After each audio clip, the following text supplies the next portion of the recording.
After a very long few months, I finished A Feast for Crows. These months were not long because I was reading A Feast for Crows, just happened to be a lot of life during this book for me.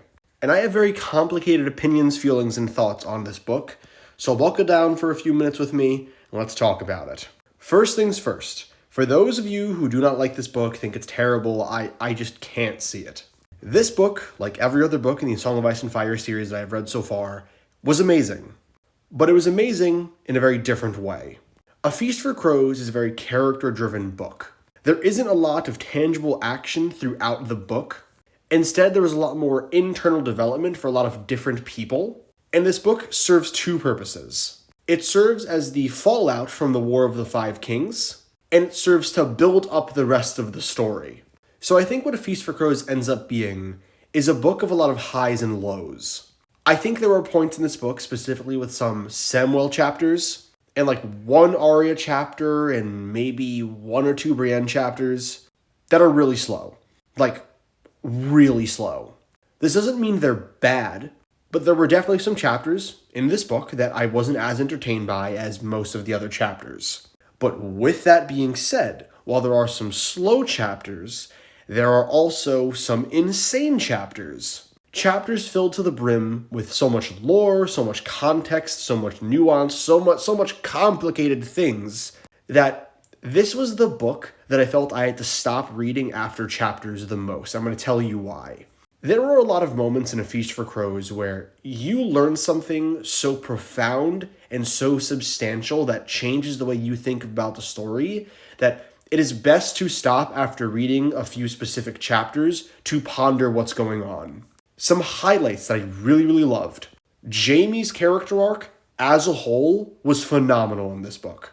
Cersei's chapters were gas. Brienne chapters, especially like the final few, were unbelievably good.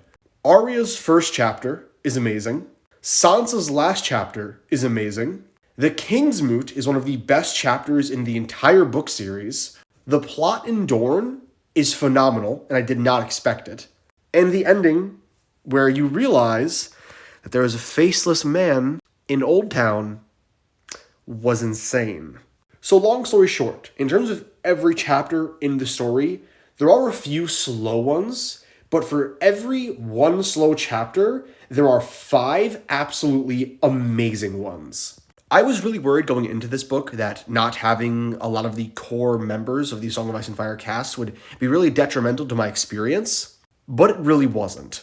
The objective of A Feast for Crows is very different from A Storm of Swords, and I feel like because people can't understand that, they don't appreciate this book for what it is. And everything that this book is setting up, if somehow in some universe actually gets properly paid off, this book will look so much better in the future. Because there are things that this book sets up for, like, the Winds of Winter and probably even A Dream of Spring that will only get better retroactively if we ever see those payoffs. A Feast for Crows is a character study at its heart. It's a character study of like 20 different characters, and every single one is amazing. This book is also the first book in the series that is completely and utterly just absent from the TV show. Why they decided to cut out some of this stuff is beyond me because it's phenomenal. But yeah, I loved this book.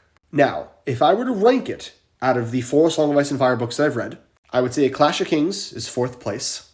Then I would say this and A Game of Thrones can kind of go back and forth. It's really, really close. But I want to say this would be 3rd, A Game of Thrones would be 2nd, and A Storm of Swords would be 1st.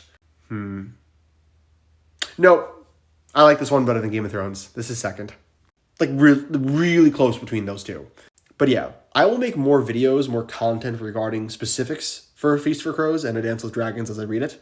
But for everyone who told me that this book was going to be a drag to get through, you were lying. It's phenomenal.